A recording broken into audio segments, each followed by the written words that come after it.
Alright everyone, it is Thursday today. It's been a good few days, I would say, since we spoke about the latest goings on at Celtic, so let's do that.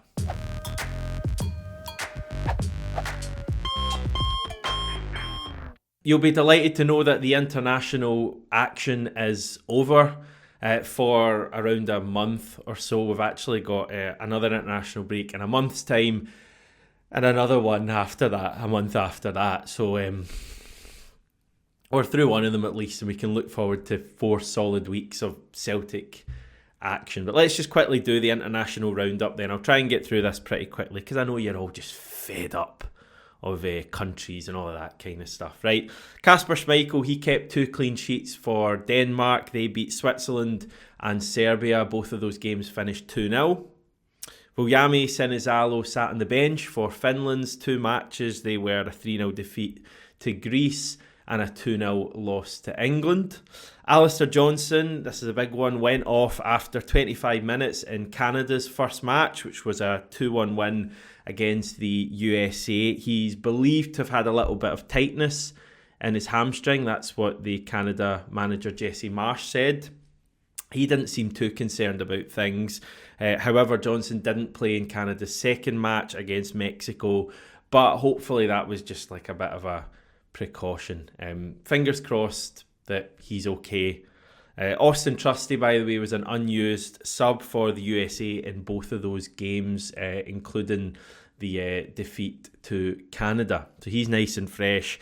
Anthony Ralston played the entirety of Scotland's 2 matches, defeats to Poland and Portugal. I didn't see either of the matches. I've kind of gone off Steve Clarke in Scotland a little bit, I'll be honest. A 4:45 AM alarm to watch Clarke ball wasn't exactly enticing. Come on, Hamish, this might be quick. Anyway, I hear that Anthony Ralston was decent in the Poland game. I know he gave away a penalty, set up the goal for McTominay.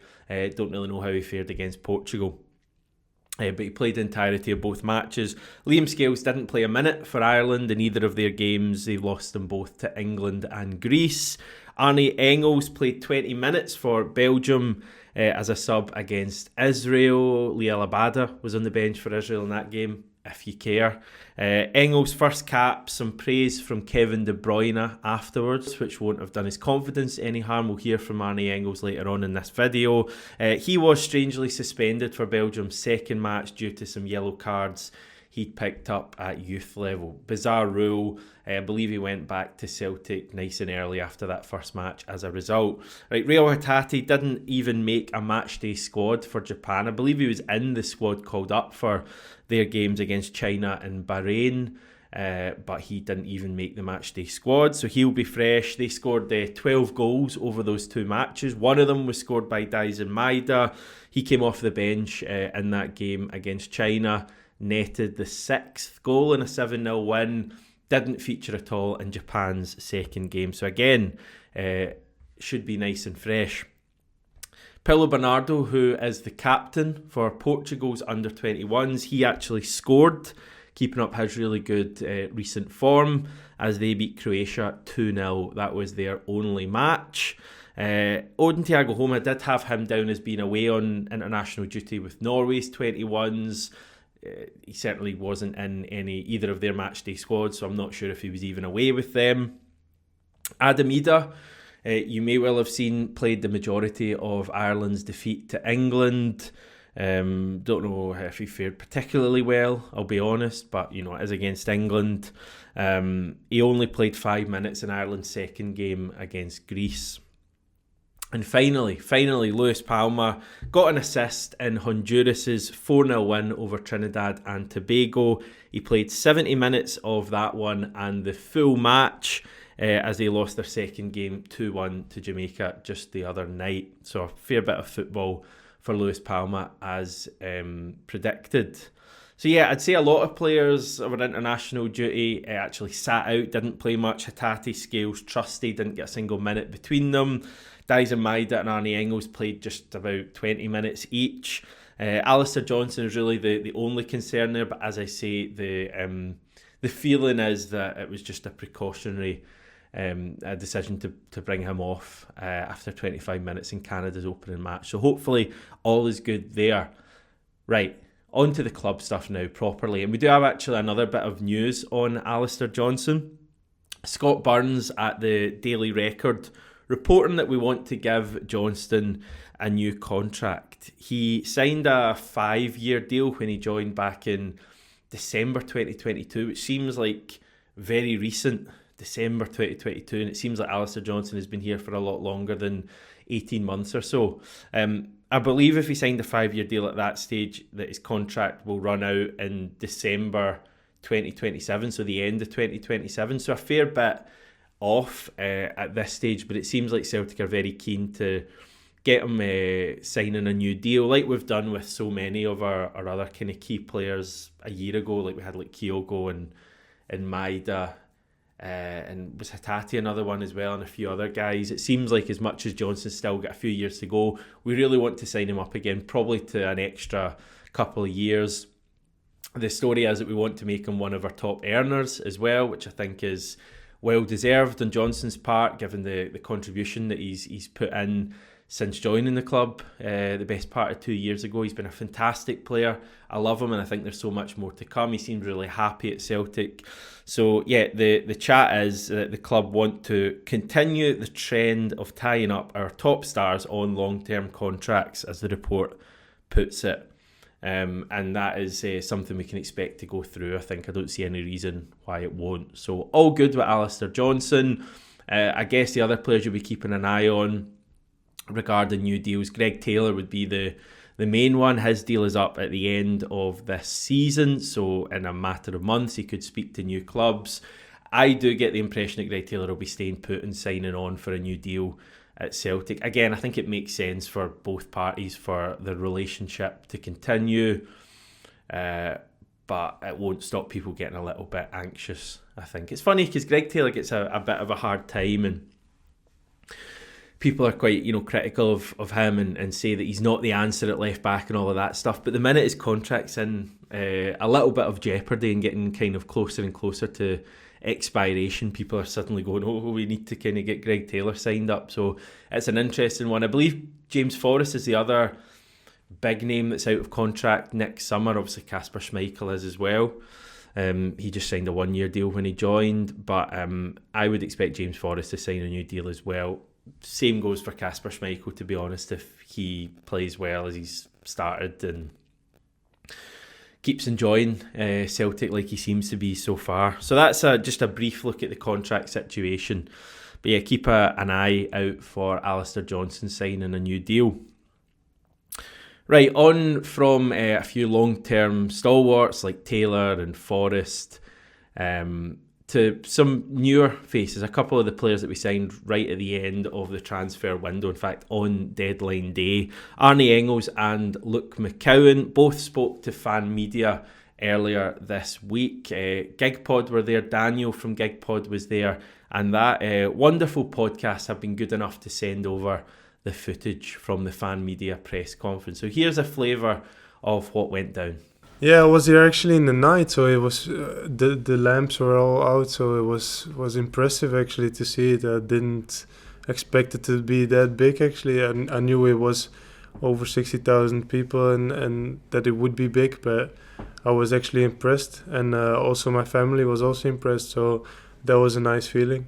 I felt really welcome, so that's a bonus point, and that's you see directly that it's a really good group to work with, and that everybody wants to fight for each other also, and they also want to make every new guy feels like it's their home, so that was quite good. It was a special moment. It was one that you don't know how you're going to feel until you're actually in that moment, I think. But walking out, obviously, the lights and that on, it was an empty stadium as well. You can actually proper take it in.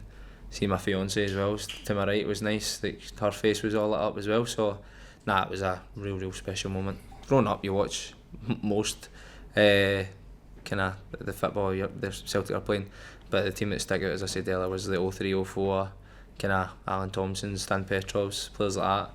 Obviously, prior last year, I was a winger, so mostly I was probably watching just, I don't know, like, even Forrest probably at times, like, just, obviously he's not even that much older than us, but just watching him, seeing how successful he is and how successful he's been, and kind of tips and tricks, if you want to say, like, how good a player he can be. So I think most of the Celtic players you're watching, obviously just being for here, you're kind of trying to learn off of in every team. No, it was already, I think, 6 weeks before that the club contacted my agent, and that they spoke a bit to each other and stuff. But then, yeah, you need to wait and you need to see how everything is going and how really serious everything is. And it was. So I was really happy that it came true. Obviously, a lot of time I was up against like Matt O'Reilly, who obviously you can see he's went and done really well for himself, and I think every time I was up against him, it was just about decisions on the ball. Like, there wasn't a certain one. I think that's the beauty of this place and this team, is every single aspect of the game is just strength after strength after strength. It's the keeps right through to striker, everyone, and work as hard as ever. And I think as well is probably, if I wanted to say one, it would be the off the ball pressure. When I was against them, you would feel you had 3, 4, 5 guys around you at certain times. I think that's, and even when I went in and trained this week, that is a massive message. So it's just about kind of buying into that now and kind of not giving other teams a chance to pass or make plays or whatever. Yeah, I think I'm an energetic guy that is wanting to really run forward and to really attack, but that can also defend. So a bit of a box-to-box midfielder, that's what they can expect, and the rest they will see on the pitch. I'm a relaxed guy, so I take it how it is, and we will see how it is. And it's nice to see fans everywhere and supporting on and off the pitch actually. So they're supporting me here, and I will support them outside the pitch also. So it's a nice thing. As cliche as it sounds, everybody has been amazing. Obviously me and Arne, like Engels, who's joined newly as well, get really along well just by kind of 2 hours we're here until about 3 in the morning. And we just got to know each other well, and obviously then we both don't know where anything is, so we're just following each other a bit.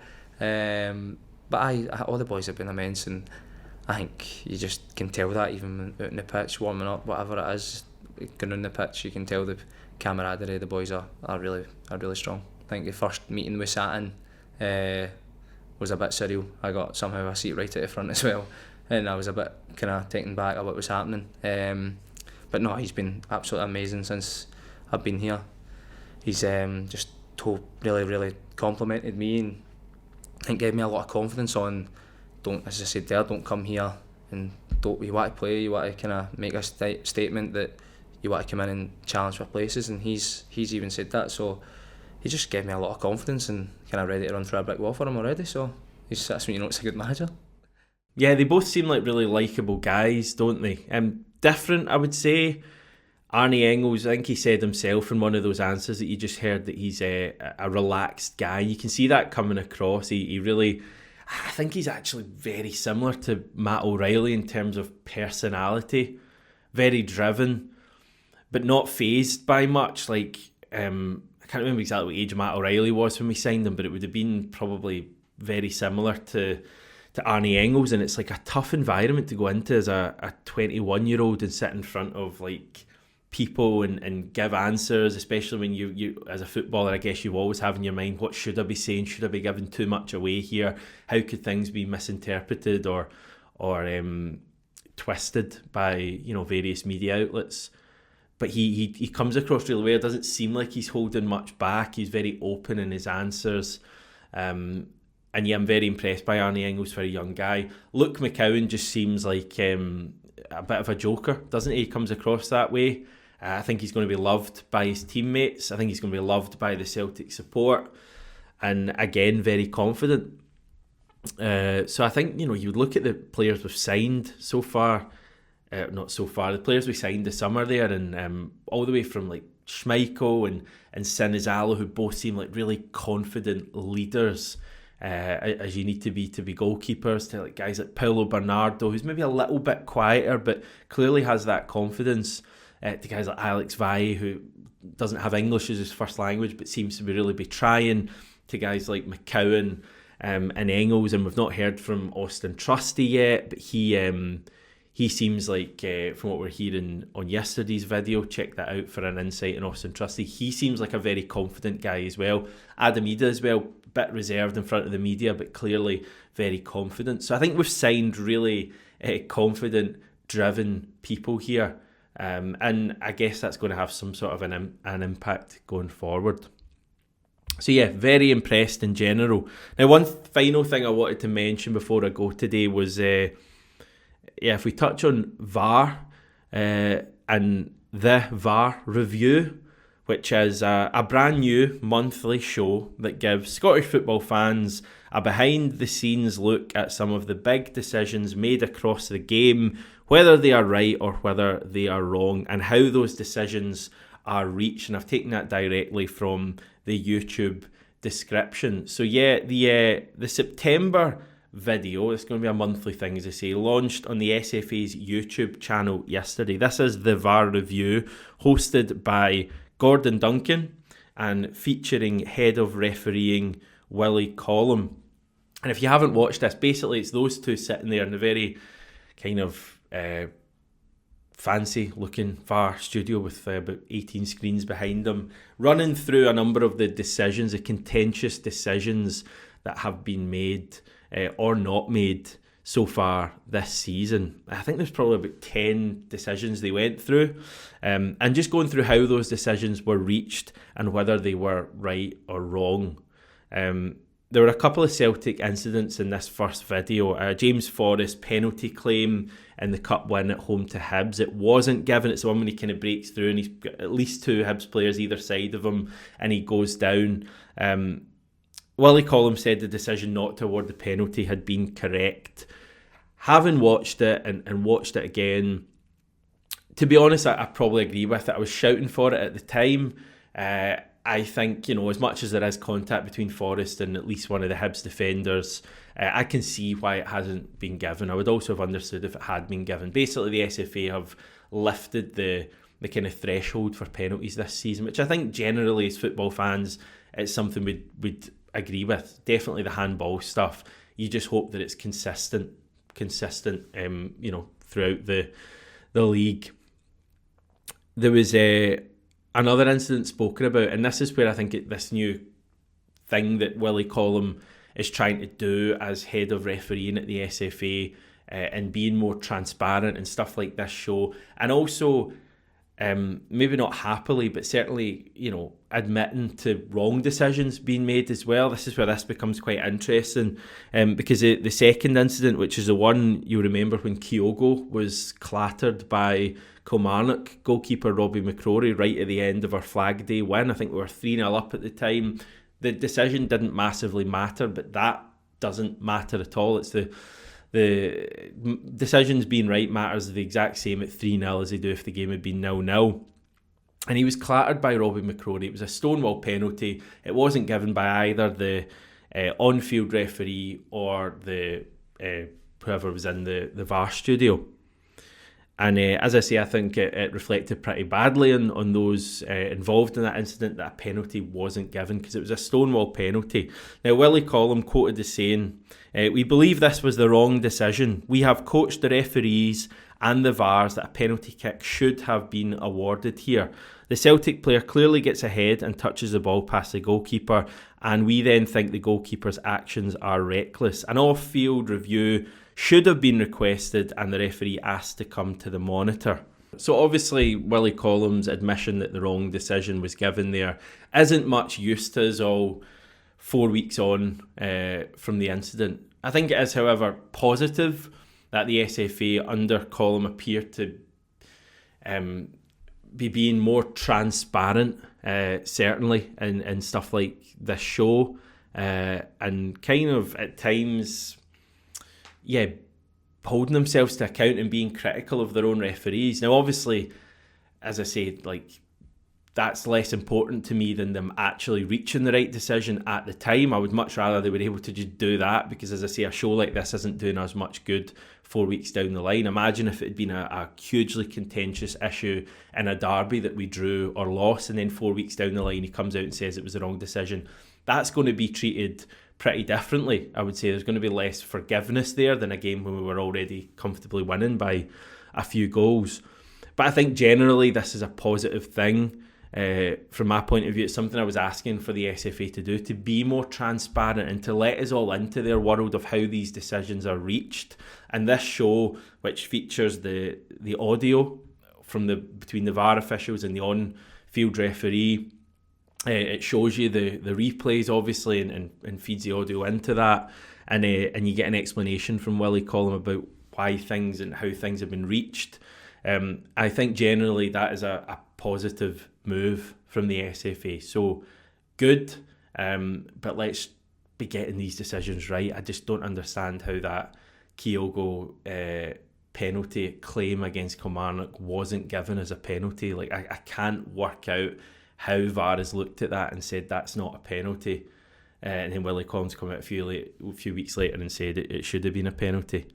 So yeah, that's my take on it. But at the very, very least, it's an interesting bit of viewing to watch this for. I think it lasted about half an hour or so, and go through several key incidents. And as I say, it's going to be a monthly thing, so we can keep an eye on this as we go forward. It's extra content, put it that way. And I know Willie Collum was on Clyde Super Scoreboard last night as well, so he's clearly trying to create this new outlook for the SFA, and as I say, being more transparent, which I guess is to be applauded. Anyway, enough referee chat, enough chat in general for today. I will return tomorrow. I believe John is going to be with me at that stage as we look ahead to this weekend's big game against Hearts. We are now closing in on 10,000 subscribers as well, so if you are watching this video and are just realising that you haven't yet subscribed, well, you can tap that big button. It's in the middle of the screen for you right now. Go on, nice and easy. Chat to you tomorrow.